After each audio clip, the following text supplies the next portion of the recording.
just want to see what was my point? I know what the start was. I had to figure out what the point of it was. Welcome to Shit My Soul Says, a podcast about all things woo. I'm Jillian. And I'm Rosalie, and we are obsessed with anything having to do with alternative spirituality. And we want to share our obsession with you, because woo is fun, but it's more fun with friends. I'm a reincarnation coach and energy worker. And I'm a practicing witch, so we've been around the woo block a time or two. Mm-hmm.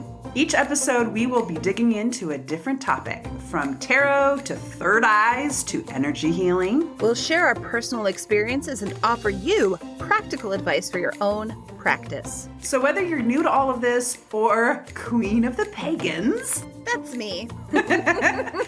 Everybody is welcome. No witch card needed. This is inclusive woo. We just want to laugh with you, learn with you, and talk about some woo shit with you. So let's do that. Let's talk about Shit My Soul Says. Jillian, I think it's time for the weekly woo. The weekly woo.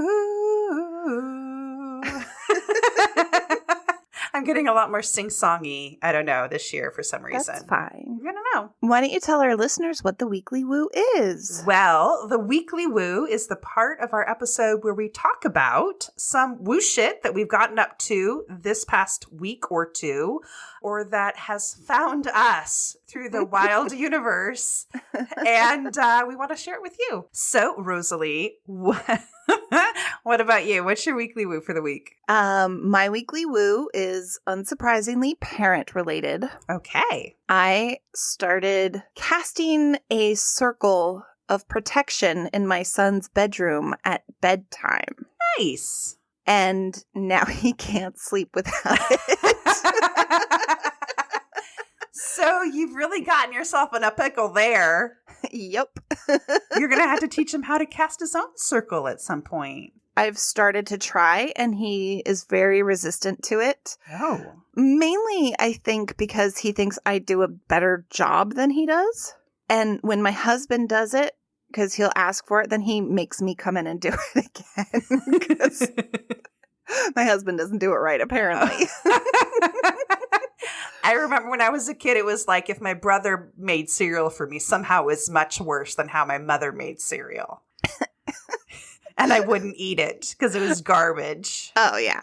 I mean, yeah, brothers don't know how to make cereal. Clearly, it's very complicated. Well, I'm glad that he feels protected by your circle protection, though. Yeah. So I'm making my son a little woo baby. Yes, you are. What's your weekly woo? Well, I've got a couple. Always. One is kind of more of like a personal development thing that I just wanted to share. I came up with 3 new magic words. New magic words? New magic words. And the magic words are, I don't know. I have bad news for you. Yeah. You did not come up with those words. I know, but I'm using them in a whole new way. So I've got a lot of negative brain chatter in my head, and I tend to get like really, I get convinced about like, oh, this person's angry at me, or they didn't like how I did this, or I did a horrible, they don't like how I said that, right? I just feel like a lot of people, we all have that. I think a lot of us have that fear of judgment of other people. And I just kind of realized, I don't know actually what they think. I don't know how they felt about that. And for some reason, that has just really helped me in like my anxiety moments around that. Totally. So I thought it was magical and I wanted to share in case it's helpful to anybody else. Absolutely. What's your other weekly woo? So I've got a new guru. Okay. You know how I love me some Eckhart Tolle. Yes. Well, I found a new one and I've told you about him before offline, but I'm going to talk about him on the recording, and that's Lee Harris. That's right. He's an energy intuitive. I stumbled across him. YouTube threw his face in my face at some point, and I was just like, yeah, sure, I'll watch this woo-woo video. And he was doing he reads energy, so like he's my people. And he was doing an energy reading for the month. I think this was back in November. And as I was watching the video, I broke down crying, like sobbing, which is really unusual for me because I'm the kind of person who doesn't really cry. So for me, that was a big sign that like a lot of energy was moving. Anyway, that's a little bit about how I found him. So I've continued to watch his videos. And one of the things that I've been thinking about for the year ahead is really wanting to purge, like do a lot of purge, do a lot of release. Like I feel like this is the year of like releasing things, letting go. I was listening to his January update and it was just pretty cool because he was also talking about the energy reading he's getting right now is this is a time of release. So for me, it was really cool because it was like a validation of like what I'm feeling the energy is, like we're matching up. It was really validating to have somebody like, hey, I'm sensing the same energy stuff that you are. So it's like, cool, we're on the same page. Totally. You know, just nice. I think that's kind of the point. That's it right there. That's what I had to say about it. I think that's the point. It's just nice to watch his energy updates and know that I'm feeling what's going on in the universe and I have somebody to kind of share it back at me. Sure. Well, and if you happen to be listening, hit up our DMs. Yeah, thanks, Lee. He's one of my people. That was the thing I told you about before. Like when I watched that first video, I just felt like he was one of my tribe. I feel like we study together on the other world or in the on the astral plane. I mean, when I watched that video that you had recommended of his, I also was like, yeah, he and Jillian, which is funny because you and I travel in circles together. Like we are in a soul circle, but it's more like a Venn diagram. Yeah. Anyway, I didn't get the feeling that he was like part of my group. No, but it was that thought. That's what actually started me bawling. Honestly, was the thought like he's in my class. Like he's in my class. He and I take classes together. Like that's what it felt. Like in the other side, we take classes together. He's more advanced than I am, but we're still like chilling together. So it was just nice. Anyway, so it's my weekly woo. Okay. So, Jillian. Rosalie. Are you excited? I am so excited. We are doing something totally new. Yes, you're going on a ride with us. And I've spent a lot of time working on this, and Jillian has spent a lot of time anticipating this. Yes. But this is the first of hopefully what will be several workshop episodes. Yes. So I'm going to lead a workshop for Jillian and therefore lead a workshop for all of you.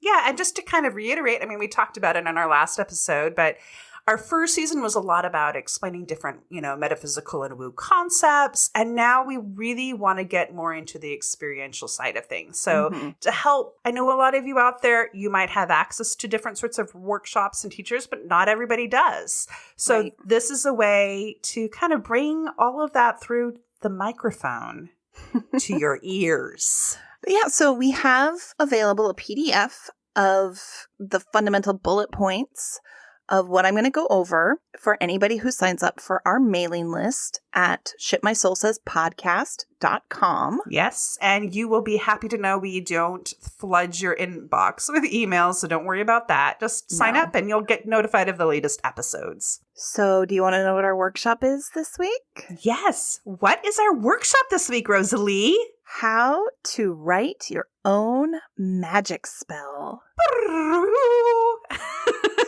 That was my very bad attempt at special effects sound. It was a perfect special effects sound. Great. And on that note, ad break. Hi, Rosalie Forrest here. I'm so excited to announce the launch of my new metaphysical advising business, RosalieForrest.com. Whether you are brand new to the world of woo or you've been practicing for decades, my goal is to empower you to access and train your metaphysical skills. I'm available to help you identify the underlying cause of your stumbling blocks and to co-create solutions. Everyone has their own unique path, and I want to nurture yours. Do your woo. Shit My Soul Says listeners get 20% off everything on my website when you enter promo code SHIT at checkout at RosalieForrest.com. That's Forrest with 2 R's. I can't wait to work with you. Bye. Oh, the ad break's over. So, Jillian, I would like to ask you what your experience is writing magic spells. Oh, that is a wonderful question. I have very little. So back when I was a teenager and I was getting into Wicca, I think I may have written a spell or two for myself. And I think I may have used some spells that were written as well, but haven't really done too much as far as spell writing since then. So I am all excited to learn what you have to share, Rosalie. Awesome. I also want to ask you, how would you define a spell? Oh, okay. I feel okay. I'm in the front of the class. I'm ready to go. You're the only one in the class. I'm the student. I'm representing all of the people out there in the world. You're by default raising your hand. I'm for raising all of my hand, questions. which is just normal in life for me anyway. Let me talk. So for me, a spell is about taking your intention, your energy, and directing it towards something that you want to create in the world or you want to uncreate in the world, depending on what the spell is. And it's basically just using your own personal energy and magic to kind of make it happen. Affect the universe. That's a fantastic definition. Mine is it's a method of focusing your intention to affect change. Okay, cool. Yours was more like official sounding. Well, right, because I actually had time to sit down and think about it and write out and edit it, Yeah. And I just started talking, which is what I do. Yes. And so I also just wanted to bring up that there are some examples of spells that people experience regularly in the real world. Oh, tell me. Making a wish on a birthday candle. Yes. That's such a good example. And vision boards. Yes. I had a boyfriend who had a whole vision board set up. I remember that. I was like, oh. Prayer could even be considered a type of spell. I agree with that. Yeah. And then one that people might have a negative association with, but it doesn't have to be negative, is puppets or voodoo dolls. Okay. So those are things that people have probably heard of. And now, Jillian. Rosalie. I have another question for you. Great. Is magic real? Yes. Good answer. It is real. It is, but I'm also going to say no. Okay. So the reason I say no is because we don't have wizard style magic. No, there's no flames coming out of your wand. Unless you set it on fire. Or if you could make a wand out of one of those lighters. Yeah. You could do your special effects wand. Yeah. But you're not likely to create something from nothing or throw a fireball or any of those Hollywood magic tricks that you see. Mm-hmm. I think this would be a great time, too, to mention we had a magic episode in season 1 that would be great because that kind of talks a lot about spells. And I loved the camping story, the woman that turned herself invisible, right? She wasn't literally invisible, but nobody could find her. Yes. So definitely go back and listen to that episode. Yeah. We'll link to it on our show notes. Okay. And now another question. Yes. Is casting spells good or evil? It depends on how you use it. Exactly. I swear. Yay! Listeners, Jillian has not had access to my notes. So she's just nailing it. I'm getting an A. Yeah. Spells are a tool. Just like anything, they can be used for good or they can be used for bad or everywhere in between. Just like a pen, right? Yeah. You can write a love story with it or you can use it as a shiv.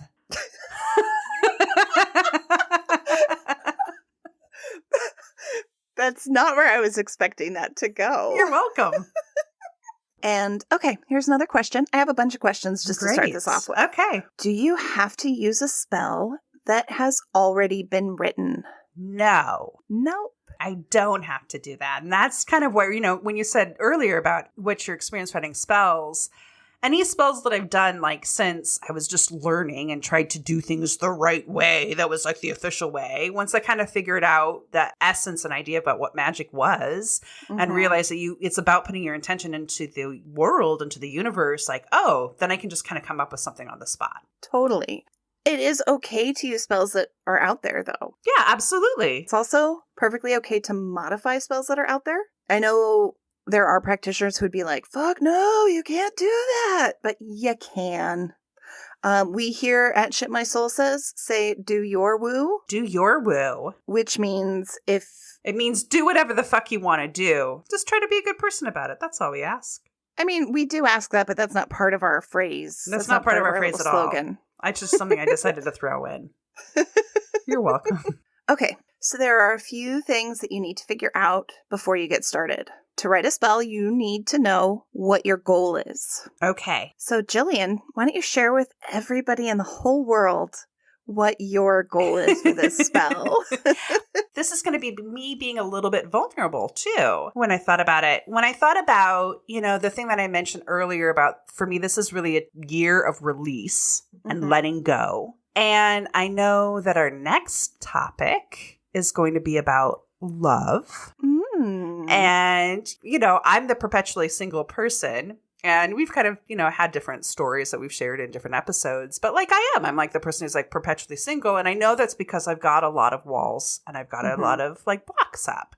So I thought instead of focusing on making love happen in my life, because this year for me is a lot about release, I wanted to do something about releasing my walls. I love it. That's my spell request. I love it. And it's great too, because I have love spells as an example of things that are maybe not so ethical unless you do them the right way. And yes. You're doing them the right way. Yay! Another A for me. And so that brings up another question, this is more of a rhetorical question for everybody to answer for themselves when they're writing a spell. Is your goal ethical? And that's just based on your own standards, because I can't say what's ethical for you and what's not. And different religions have different standards. It's all about do your woo. There are a few rules, I say in quotes, rules that are about trying to keep things ethical. One is called the threefold rule. That's the one that I learned when I was just a baby witch. Yep. And that's that everything you put out into the world comes back to you times 3. So if you put out negative energy, you get 3 times as much negative energy back from the universe. And if you put out good energy, you get 3 times as much coming back to you. It's kind of related to the idea of karma, but different. Yeah, it's very similar to karma. I personally don't necessarily believe that that's the case, but I know that there are a lot of magical practitioners out there who do. I remember that you said you didn't believe in that when we were talking in the magic episode. I think that everything you put out there does come back to you. I just don't think it's magnified times 3. It just was nice and balanced, maybe, that threefold idea. Another little quote rule is the Wiccan Reed, which is, and it harm none, do what you will. So that's another rule that I don't necessarily agree with, but it's basically don't be a dick. You think it's okay for people to be dicks? No, I guess my rule is don't be a dick. Okay. It's more, for me, when I hear that rule, it's like, oh my gosh, how can you put any intention and energy out into the world and expect it to harm none? Right? Like there's a butterfly effect, and something that might be positive for you might create a problem for somebody else down the line. Or, it's too big for me to grasp. Okay. I can feel that. If I followed it to its logical conclusion, I would never do anything. Okay. But I do try to follow the rule, don't be a dick. And that's doubly true when casting spells. That is not a magic wand to use, is a dick. And then just some things that I think are good ideas would be to not cast any spells that would change someone's behavior without their consent. Exactly, like the love spell. Yes. So you can try to make somebody love you, but it's not going to probably turn out the way you want to. All you have to do is watch any teen movie. I have a question. Does that apply to animals? That's a tricky one. That's something that everybody has to conclude on their own. Okay. I think changing an animal's behavior is maybe good only if it's detrimental to their own health. Okay. I would also say if I were worried about an animal's behavior, the first thing I would do is I would say, what am I doing that's causing that behavior? Or how can I help that behavior to get better, and do a spell focused on me? I like that. How I can make it happen, because maybe an animal is hurt and you don't know that, and that's why they're behaving badly. Then if you think about what your goal is and you figure out, this isn't ethical because maybe you're trying to change someone's behavior, or you're trying to do something mean to somebody or whatever, how can you change that to make it ethical? So we've already had a couple of examples of that. Exactly. Look at yourself and what you can do. And I think that's true, like even outside of magic, right? Just even in relationships. If somebody isn't behaving the way that you want them to behave, how can you change the way that you're interacting with them? Right? Exactly. So there. Life lesson. Or how do you talk to them about it? Because sometimes it's not about you changing your behavior, but telling them how their behavior is affecting you. But sometimes it's your behavior of actually having a difficult conversation. Yeah. I just don't want people to get caught in like cycles of abuse. Yeah, don't get caught in a cycle of abuse, please. No. Yeah. I just meant like my example was more like a coworker dynamic that I had. Right. Where when I shifted how I acted towards her, her energy shifted towards me. And another thing to think about is if you're in a situation where you're in danger or a loved one is in danger, your ethics might not have to be as rigid. That's my personal point of view. There you go. So that's kind of the ethical dilemma of spellcasting. Another thing to think about is your goal possible? Oh. Because it is really frustrating to do spells when there's something beyond what you can actually do. And so what I mean by that is, can you affect the change of an election? By yourself? Probably not. Right? Yeah. Can you fix the environmental problems in this world? By yourself? Probably not. Can you make your car drive itself to work? No, I don't think you can unless you have one of those self-driving cars. Or you are an inventor of those. Right. So it's a matter of figuring out, like, okay, logistically, is this something that is physically possible and reasonable? Yeah. And do you actually have the amount of power to create that level of a change that would be required? Right. Yeah. And so if you're looking to make change on a much larger scale, bring more people in. Yes. Get a group together. Yeah. And that's something where you can have as many people as you want participating in a spell, as long as everybody's consenting to participate in that spell. Yeah, I love the idea of like social justice spellcasting or social justice environmental work. Absolutely. And those things, a lot of people can put in a lot of effort and tiny incremental changes made that you might not even be able to see. But when we're talking about things on a global scale, that incremental stuff is so important. Yeah, everything is a step forward. And then another question is, how big is your spell? We kind of touched on that just now, but like, are we talking environment? Are we talking my living room? Yeah. Right. And are you involving other people? And would this affect other people? And if so, are they people who should be part of the spell, or should they not be part of the spell? And how much work do you need to put into the spell? Like, how much energy needs to go into that spell to make it happen? I would say the more work it would take without magic, the more work it will take with magic. Yeah, that magic might not like clean the environment directly, but it will, like, it's not going to magically disappear all of the trash, right? But it will make the things happen that will then clear the trash. Right. Well, and also, like, you know, if it's something in your life, getting a job is a lot more work than making sure your cat is peeing in the litter box. In your world. Maybe not. Yeah. And then that also goes with how much effort do you want to put into it? Because some people are really lazy when it comes to magic. So do you want to just do a simple candle magic spell, or do you want to do a full-blown ritual with a lot of people, tons of tools, decorations, the whole 9 yards? I'm in the lazy camp. Me too. Although sometimes a big spell can be really empowering. Yeah, absolutely. And can be fun, particularly like if you're doing it at a particular time of year, like, right? Halloween or solstice or absolutely some big event. Your birthday. Birthday magic. So think about that. You know, don't do something that is huge if you only have a tiny bit of energy to devote to it. Yeah, I really love that. Like, I think that I always thought that it had to be something huge. So it was really nice to know, like you said earlier, blowing out a candle on a birthday cake, right? It doesn't have to be monumental. Correct. And then just a couple of other things. What are you comfortable with? So you might be asked to participate in somebody else's spell where they're like, we're all going to be skyclad, which means naked, dancing at the full moon. Or we might be doing some blood magic where we each prick our fingers with a lancet and put a drop of blood into a bowl and do, there's things that people do. Some traditions require sacrificing like a chicken. So what level are you comfortable with? And don't push yourself beyond your comfort level, because that's going to just fuck up all of your work. Yeah. And if you're inviting other people to participate in your ritual or in your spell, make sure that they're comfortable with all of the components of what you're doing. Exactly. You know what I love about all of this, Rosalie, is a lot of this goes back to like the do your woo thing, right? Is know yourself, what you're comfortable with, right? Know what your ethical standards are.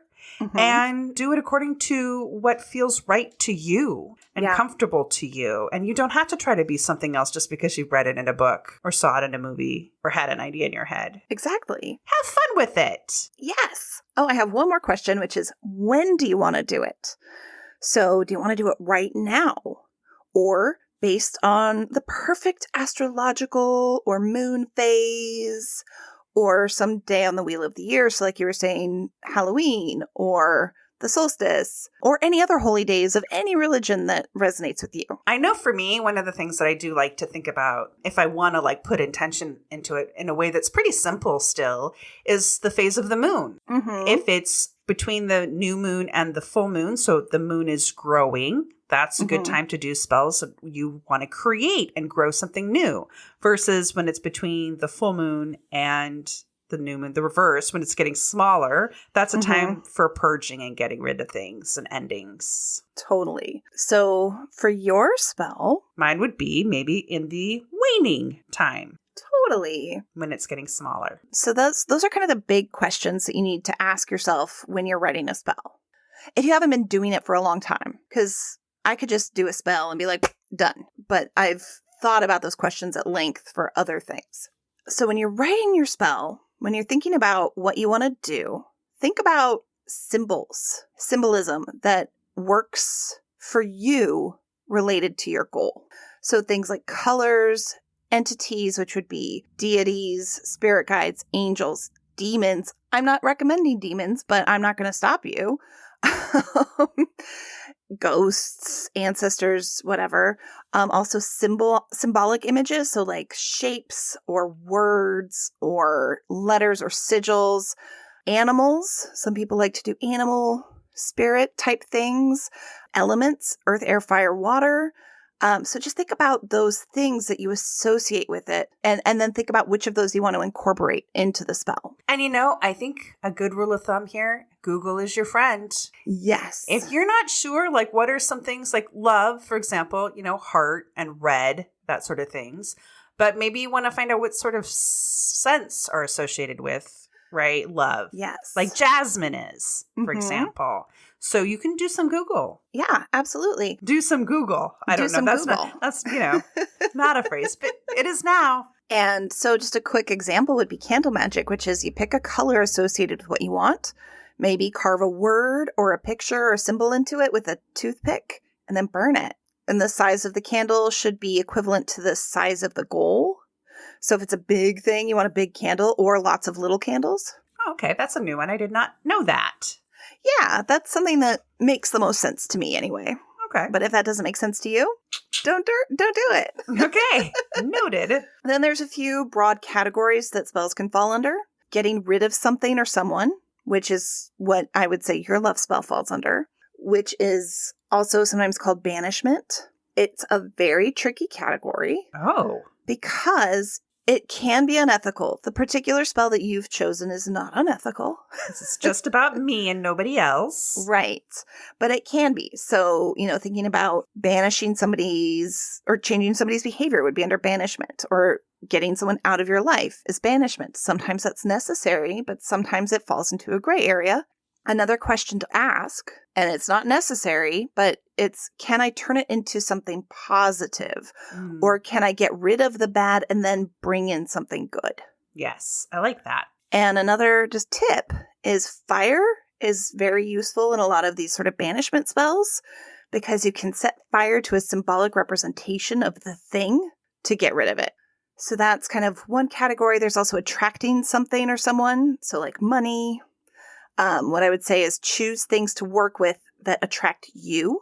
So if it's in a book and you're like, ugh, but I hate whatever it is, don't do it. Pick something that you like. Then also things that attract what you want to attract. So if you want to attract water, so like you want to make it rain, use water in your spell. Don't use fire. Makes sense. Fire turns water into steam. When you're doing attraction spells, you want to attract the stuff. Magnets and lodestones are really good for attraction spells. There's healing spells. Those can also be tricky because you need to get somebody's permission, in my opinion, to do healing on them. And that's been my training too for energy healing. It's always good to ask. Yeah. Sometimes if it's even just that you're asking that person's spirit, it's still a little bit of a cheat. But sometimes, like, if I'm seeing somebody's, like, presenting and they're nervous and I just want to help ground them, like, I can't run up to them while they're presenting. Be like, hey, is it okay if I ground you right now? It's also important to think about if you're doing a spell on somebody else, they haven't given you permission to do it, it's going to be a lot harder for you to be successful. This is true. Can you imagine just even going up and combing somebody's hair without their permission? Oh, my God. Right? Like if you said, hey, can I comb your hair? I mean, that's still weird. But depends, yeah. But if it was like me and you, right? If I went up to you, Rosalie, and asked you and you said, sure, that sounds lovely. And it would be lovely. But like if I just ran up to you and started combing your hair, I have no idea why this analogy came in my head. I don't have any real world examples that match this at all, but maybe that's what the universe wanted to share. If you came up to me and just started combing my hair, I'd probably be like, oh yeah, okay, my hair needed that. Yeah, but at first she'd probably be like, what the fuck are you doing? Yeah. Okay. You're like, what, Jillian? Back off. Exactly. Oh, my hair's a mess? Okay, thank you. Yeah.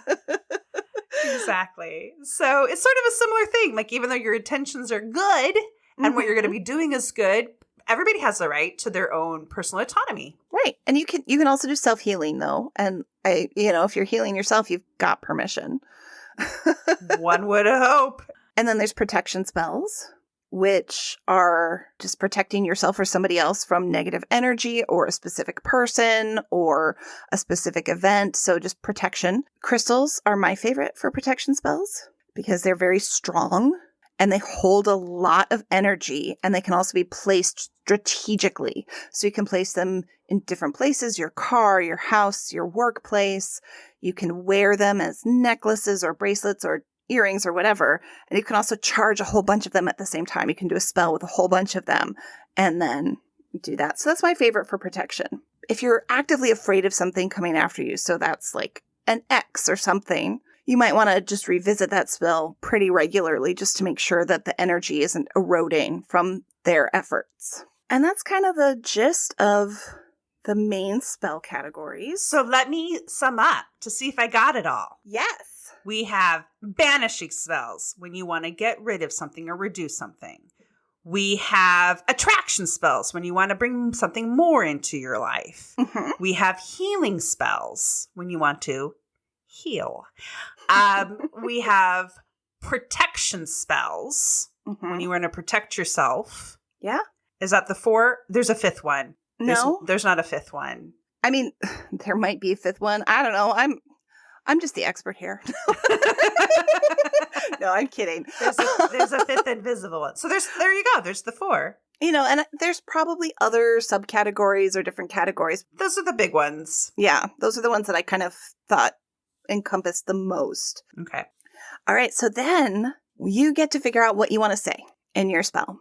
And that can be just stating your intention. It can be writing a song or a poem.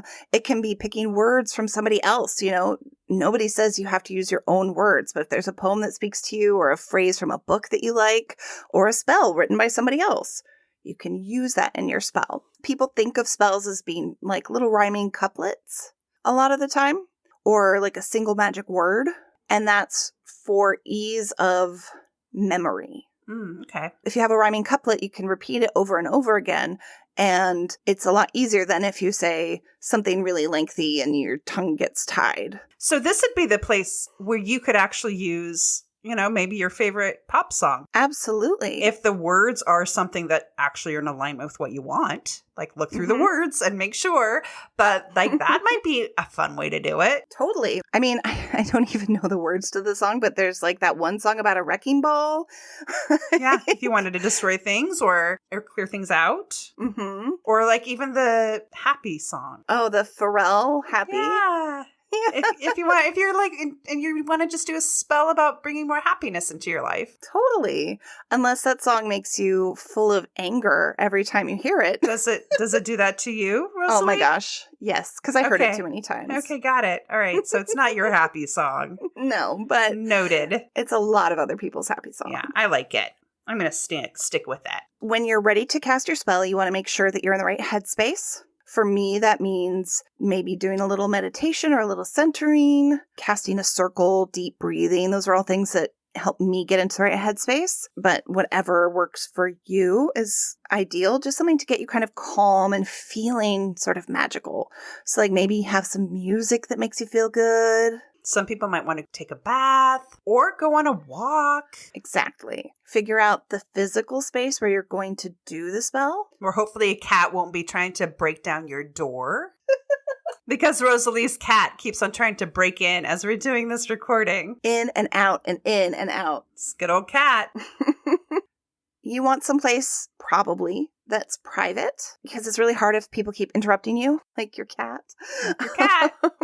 Pets. Decide if you're okay with having them present or not. And I'd throw in too, if you're working with candles, that's a big thing to consider with pets around. Yes, absolutely. Or children. And incense, if you want to burn incense, don't do it directly under a smoke alarm. Did you learn that the hard way? Yes. I had a feeling. Yeah. Decide if you're going to do it inside or outside. Outside means that you might have to give up a little bit of your privacy. And what's your favorite? Ideally, I like private outdoor space. I don't have that currently because you can see into my entire yard. Yes. But, I just do it in my bedroom most of the time.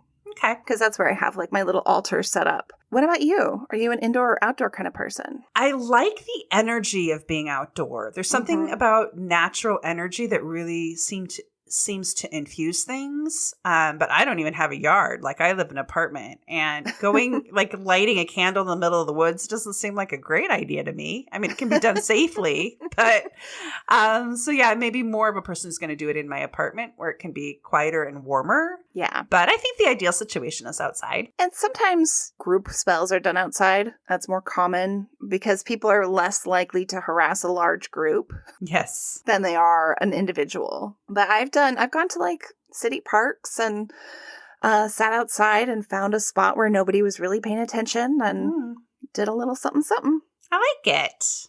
Yeah. And then decide on your ambiance. So if you're outside, you have a lot less control over it. But inside, what kind of lighting are you going to use? Yes. Are you going to decorate things? Are you going to create an altar? Are you going to have any music playing? That's on my list. Yeah. Sorry, I'm really jumping ahead here. No, it's good. It's good. Incense or like essential oils, like any of those things that make you feel magical. What are you going to wear? Mm-hmm. And then if you feel necessary, are you going to be protecting or cleansing your space and or yourself? I always like to protect my space before I do a spell, but that's a personal choice. Seems like a good idea, but not required. Before you start, you're going to want to make sure you have all of your spell tools that you've planned on. It's sort of a mise en place for spell casting. Sorry, yes. I just had to throw down my fancy cooking knowledge. Mise en place means to have all your cooking stuff in line before you start cooking. Yes, 100%. Because it really sucks if you're like, I've done all this stuff. I raised the energy and I'm going to put it in my crystal and my crystal's in another room where my roommate is. Yeah. Oh, poo. Oh, poo. So that's kind of the prep beforehand, but writing the actual spell, you want to decide, are you going to invite any entities to join you? So Jillian, are you going to invite any entities to join you when you cast this spell? Well, do you mean the one that I'm planning on or just in general? Yeah. The one I'm planning on, I would definitely ask for my spirit guides to be with me, particularly as this is part of my like life learning lesson side of things. So I would ask for them to help me. Awesome. That's what I would go with. Those are my peeps. For almost every spell, I usually invite one or more deities. Oh, I would also, yes, I would invite Ganesh Mm, because he's the remover of obstacles. totally. Love me some Ganesh. He's a great guy. Mm-hmm. We've already kind of talked about your intention. And you don't have to do this right now unless you want to, but like writing out your statement of what you're going to say, because you want to state your intention when you do your spell. And I know that I'll need to think through the words as well. Mm-hmm. Like, how do I want to say it? And like making sure, like, how can this be interpreted by the universe, right? Mm-hmm. Because, you've also seen those movies where you make a wish and the person makes a wish and it's just like, oh, well, that was the wish. Didn't turn out right. This is what I really meant. It's funny. I've always thought that if I got 3 wishes or any number of wishes, I would talk to a lawyer first before I said anything. Gosh, you. Just like, okay, let's lay out the wish and exactly like, okay, nobody else can get hurt like this. I don't want to die. No sickness. No, Yeah.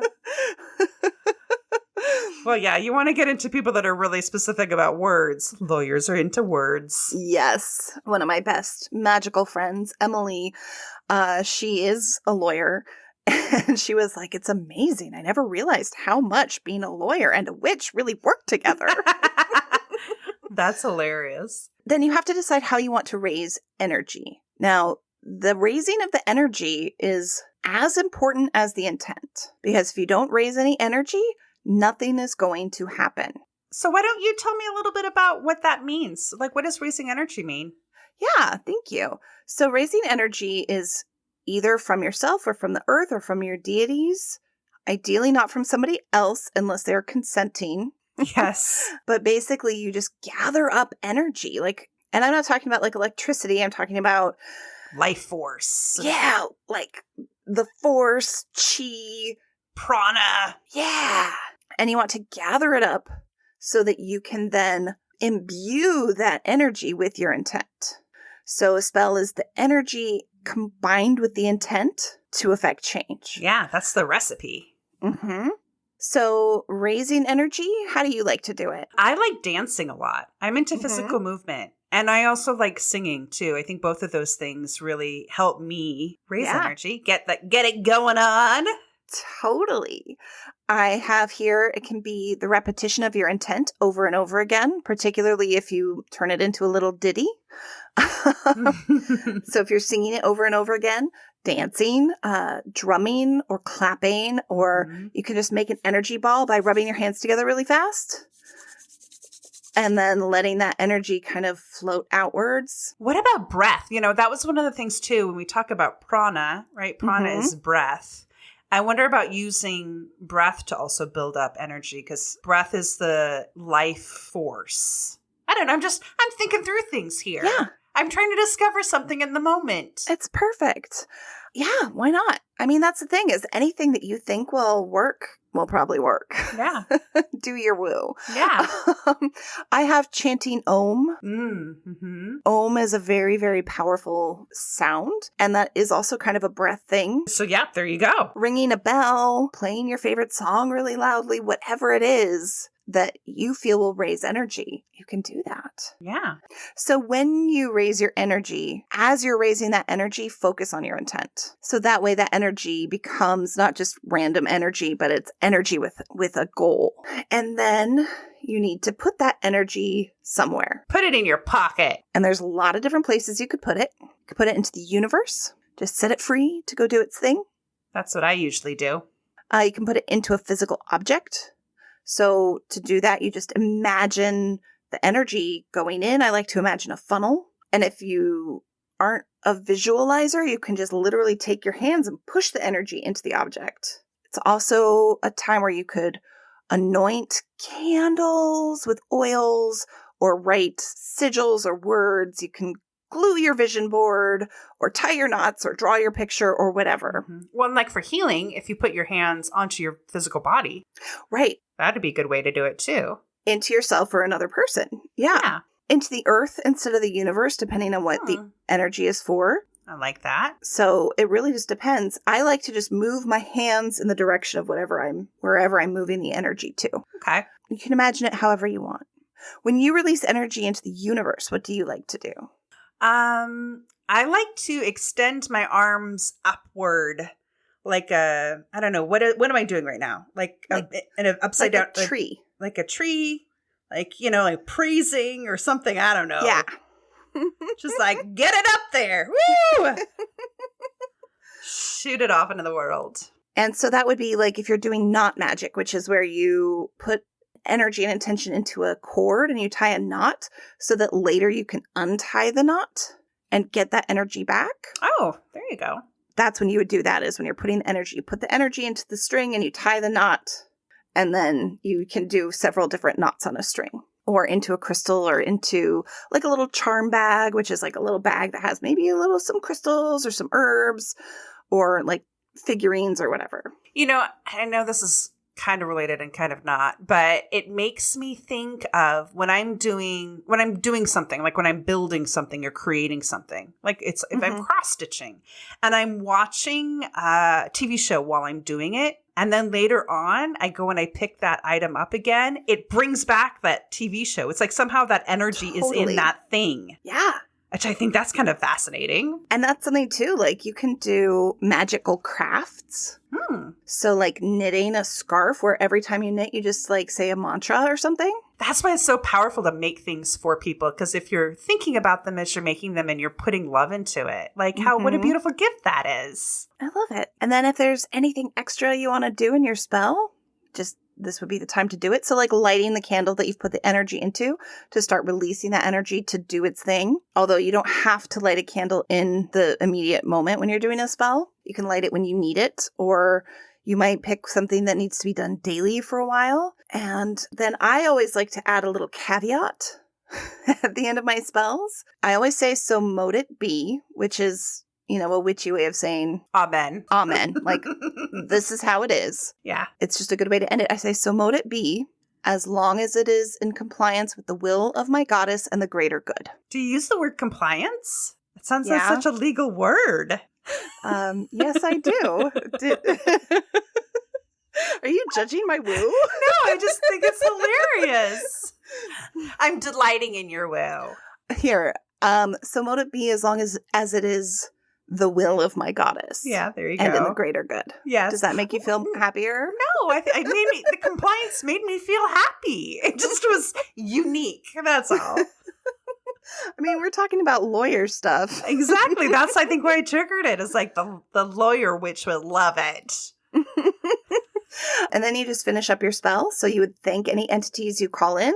You close any circles you cast. And then you ground yourself. Release all of the extra energy that you have going through you. Otherwise, you could have a magical hangover, and they suck. That's why I know a lot of times it's good to eat food. Like after group spells, you have food time. Yep. And that's the first thing I have on my ground yourself list is eat something.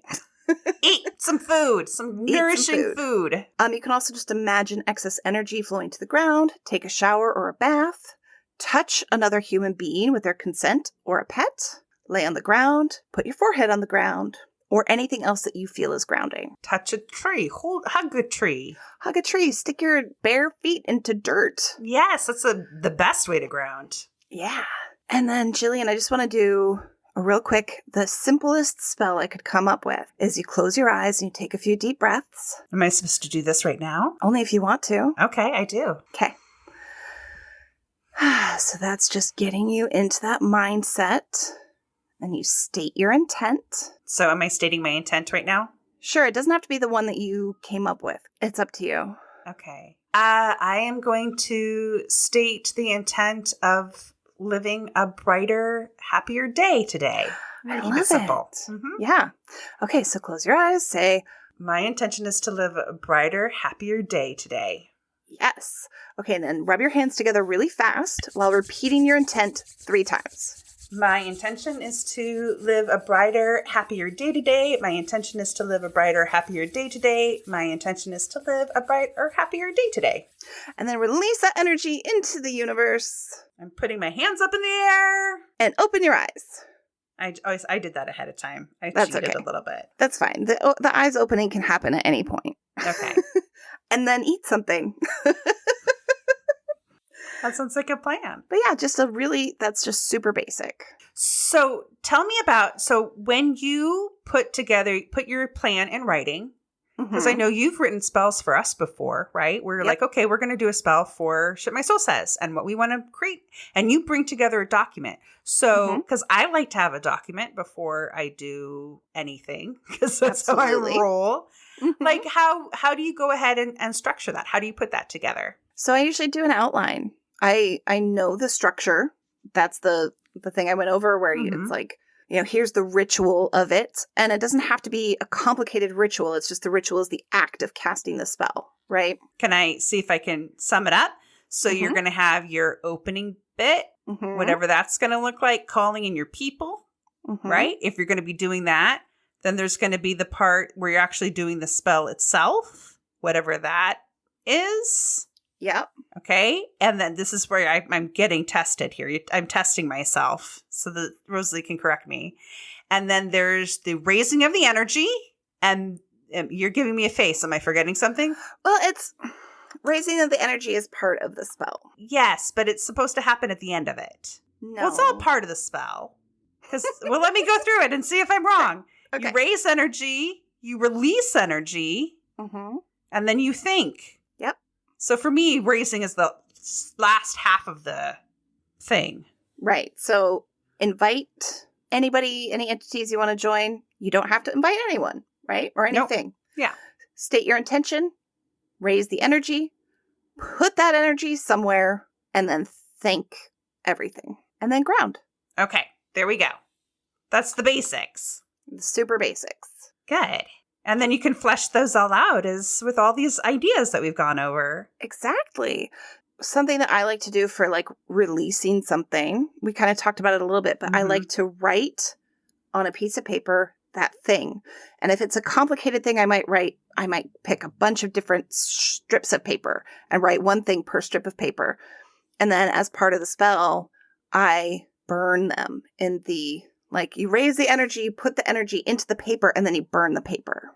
And I really, I like what you said there, because as I'm thinking about for me, and my spell is about like lowering my walls when it comes to love, right? That is kind of a vague thing. And so one of the things we were talking about is kind of being clear with our intentions. Yes. So I think one of the things that I will do is put some time as like, what does that mean to me? And how does that show up? And what is it that I'm really wanting to get rid of? Is it, because it's not like I want to just date everybody and everything. I still like being able to like hold my boundaries. I still want my boundaries to be like, I don't need you, Kookadoo. I've already dated you. I've already had my fill of Kookadoo in this lifetime. But to like think about, well, maybe it's about, hiding that I'm interested in somebody that I'm actually interested in. Right? Yeah. Or maybe it's not getting rid of your walls. It's adding a door. Yeah, or a window. Yeah. Make that person climb into the tower. I'm gonna throw down my hair. You can climb on my motherfucker. Gotta find me. Yeah, so I think that's something that will be good, is just to kind of do some self-reflection, which is also really great. About what do I really want? What is it that I'm really asking for? Right. And yeah, there you go. Okay, well, one of the questions I have too, as far as like when we talk about banishing. So like when we talked earlier about symbols, and I love doing symbol work. And so it would be very easy for me to think, oh, well, this is about love, right? This is about me getting love. So I could go into red, into hearts and so forth. But it isn't about getting love. It's about removing my walls. Right, your obstacles. My obstacles. So when it's that sort of thing, what, like, of course, the symbology of a wall or a gate or a lock, that kind of comes into mind, because we're already using that as like a metaphor, right? What metaphors do you use when you talk about these things? But what are other sorts of symbols or scents or crystals or whatever when we're talking about banishing or releasing things? So with banishing, personally, I don't like to use crystals. Oh, okay. Why is that? Because they're so permanent. Okay. And so for me, it's like, okay, if I want to get rid of something, if I use a crystal, I have to get rid of it. Got it. Okay. And you love your crystals. I love my crystals. So you do not want to, okay. How do you get rid of a crystal in an ethical way if it's full of something that you're trying to get rid of?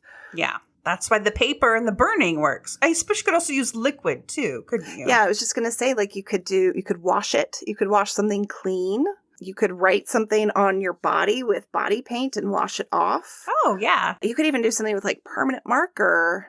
And then as it fades, that's that's going away interesting. longer. Yeah. Mm-hmm. So if you feel like I'm not ready to have it go away right this second, I want it to be a more gradual process, you can make that happen with using a little more subtlety in your spell. I love that. You could create a tea that you drink. And then pee out. And then pee out. Exactly. I'm so glad we're on the same wavelength. Yes, I think we are. Are there any like flavors or smells that are particularly associated with releasing? Not that I know of off the top of my head. Yeah, none that come to me. But that doesn't mean that you couldn't use something, something that you don't like as much. Yeah. Or maybe, this isn't the case in my situation, but I could imagine if there was something that you associated with that. Yeah. Right? Like if you associated cherry lifesavers with a bad boyfriend. I don't know, right? That maybe you could use that as part of that releasing. Yeah. And there's a special kind of spell, which is a cord cutting, which is something that can be extraordinarily powerful, where you cut the cords that connect you to another person. Yes. Yeah. And that's not banishing. Right, exactly. But it falls kind of under the banishing category. It's just saying, like, I am done with this person in my life. They're not giving me anything positive. They're only taking from me. I need them out. I'm disconnecting from them. And sometimes you've got a million cords attached to that person. Like, if the longer you've known them, the more cords you're going to have. The more intimate you are with them, the more cords you're going to have. And so what I like to do for that is to create a poppet, which is like a little doll. And then inside that I put, and like when I say a little doll, I'm talking about like maybe made out of muslin, something really simple and organic that could be composted. Okay. So then I put stuff in it that is representative of that person. Again, compostable. So maybe paper where you write stuff about that person, or if they like a particular flower, you put in the flower or whatever. And then just things that you associate with that person. And then you attach it to yourself, or have somebody help you attach it to yourself as you put the intention of like, I'm separating myself from this person. But first you tie a bunch of cords to them, and you can maybe make a tangly net, just whatever feels right based on your relationship with that person. And then you go and you cut the cords. Got it. And ideally the cords are also compostable. So then you take all of that and you put it in a compost pile. And you let it go back to the earth. Exactly. You release it back to the earth and let them go. One of my good friends did a cord cutting ritual on the man that she was still married to but was separated from. And her insurance that was through him just disappeared one day. Oh. Like right after she did the cord cutting. It was That's why you want to be thoughtful about the spell that you're doing. Yeah, don't cut all of the cords to somebody if there's still something that you need from that relationship. Absolutely. So yeah, other questions? What about colors associated with banishing? Is it black? I'm also thinking maybe white for freedom. Either one of those is really good. Any color that you associate with the thing you're banishing. So for me, if I were getting rid of my walls, they might be gray, like gray stone or brown wood. Or red brick, just depending on what kind of walls I imagine in my head. I really love the idea about, and maybe what I'm going to do is just really play with the metaphor and the imagery of it and think about it maybe like that story, that fairy tale story kind of walls, etc. Mm-hmm. And I think getting your imagination involved is just a way to have fun and also a way to kind of power it up too. Absolutely. Use your imagination. I love it. All right. My final caveat is that it's okay if your spell doesn't work. I know my first spell, it was a love spell, did not work at all. Yeah, just like my invisibility spell did not work. I was still visible. And I put a ton of effort into it. I did like a whole big ritual thing. I dressed up. I anointed myself with oils. I cast a circle. I called on all of the elements and all of the deities. And I did all this stuff and got nothing. but it wasn't the right thing for me at that point in my life. And so it didn't happen. And the other thing is, just like with anything else, it takes practice to get good at it. Well, and, for example, like with me, the reason why I'm not doing a love spell is because I know I have a lot of walls and protection up. And so it's going to make it I would have to do an even bigger, even harder love spell to try to overcome my little fortress that I've created for myself. Yeah. So if it doesn't work, it doesn't mean that you're not capable of doing magic. It doesn't mean that magic doesn't work. It means that a single spell you did didn't work. Yeah. Or, also if you closed it particularly with and it harm none or for my own best, highest good, maybe the spell wasn't for your best, highest good. Right. I also find it useful to write everything down afterwards. So I usually write the spell up first, but then writing it in like a book of shadows or a grimoire, which are sort of witchy words for books. So like a grimoire is often like a collection of spells. And you can buy some of those, but you can also make your own. And I always viewed my book of shadows as like my reflections on my spiritual life and spiritual ideas that I have. Whereas my grimoire is more of the solid, like, okay, I'm going to write herbs and what herbs do and crystals and what various crystals do and anything that kind of comes to me. But then I also put in spells and any of that stuff, like the recipe book. Yeah, the recipe book. Okay. Whereas like the Book of Shadows is maybe more like your food blog. Or even your diary, right? Yeah.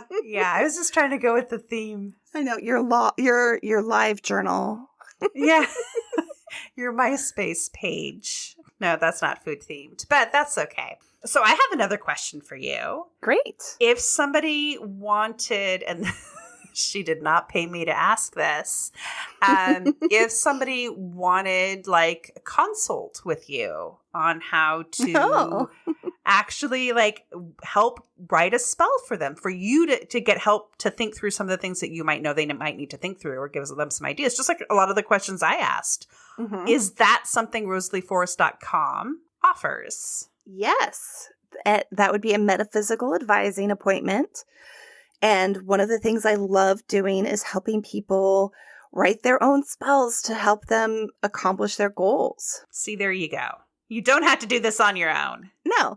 And, something I always say, or I say in my frequently asked questions anyway, is that my goal is to empower people to do their own woo. Yeah. So I'm not going to do a spell for you, but I will work with you to help you figure out what makes sense to you and how to do it in a way that you can and will feel very empowered, hopefully. Well, just like we were talking about, we all have our own unique symbology and imagery, whether that's the like castle and the Rapunzel's situation, or maybe McDonald's, like whatever you're, and that's why it's great for you to create your own as opposed to somebody else's, because then you can really use your own symbols and your own imagery to have somebody to consult to help you figure out what those are. That's a great approach, in my opinion. Well, thank you for asking that question. And no, I did not pay you to do that. No, that was not planned. I just came up with that on the spot.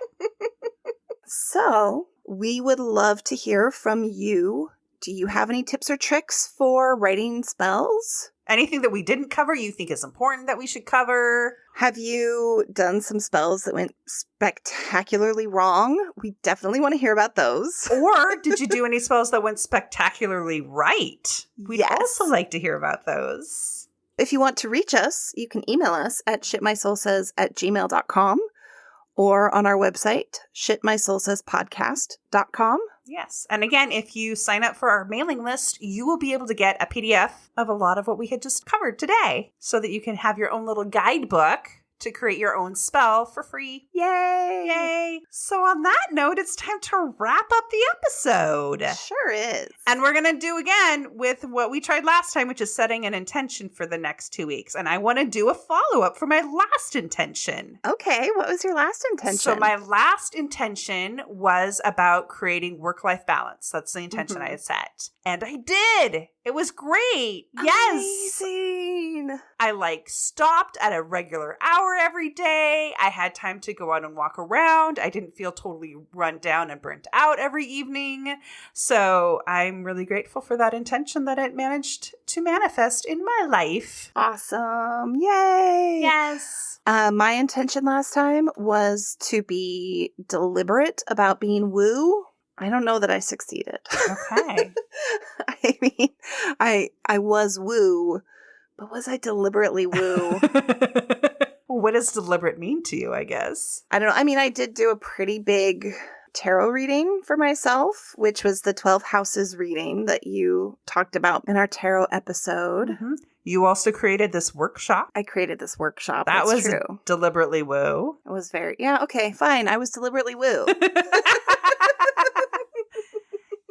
So there. Okay, well. What's your intention for the next 2 weeks? So I really want to ride this energy that is pouring through me and apparently is pouring through Lee as well and all of us, which is this releasing energy. So I am setting the intention over the next 2 weeks to get some stuff out of my house that I'm ready to release, to kind of clear and purge a bit. I'm being a little bit vague about it, and I see you're making a face at me. Oh, it has nothing to do with that. You're just processing your own world. Because it's just, I want to make some progress on that. I've got boxes around me right now of stuff that I'm I want to get rid of this, but I haven't actually let it go yet. So I want to go through my stuff and get rid of things. I'm ready to live a cleaner life, a more minimalist life. My face was because I was which of these two things am I going to have my intent be? Yes. And then you were talking about releasing. I was like, oh yeah, I'll do the releasing one. I'll make it my intention to clear clutter every day. And so my face was, why are we thinking the same thing? Yes. And the thing that I love about intentions is that they don't have to be rules or things that are making that at least that's how I see intentions. They're not things I make myself do. It's just this is the intention I'm putting out there. And I'm just asking for things to flow through me to inspire me to make it happen, as opposed to something I'm I'm going to do this, which I think is sometimes when we think of New Year's resolutions, that's what we think about those kind of intentions. I'm really hoping that you will do a workshop for Shit My Soul Says about setting intentions. Well, you'd never know. I got a workshop coming up episode after this one, and it just might be that. TBD, peeps. All right. All right. Okay. Do your woo. Yes, do your woo. And tell us, what shit does your soul say? Yes, what shit does your soul say? Bye. Bye.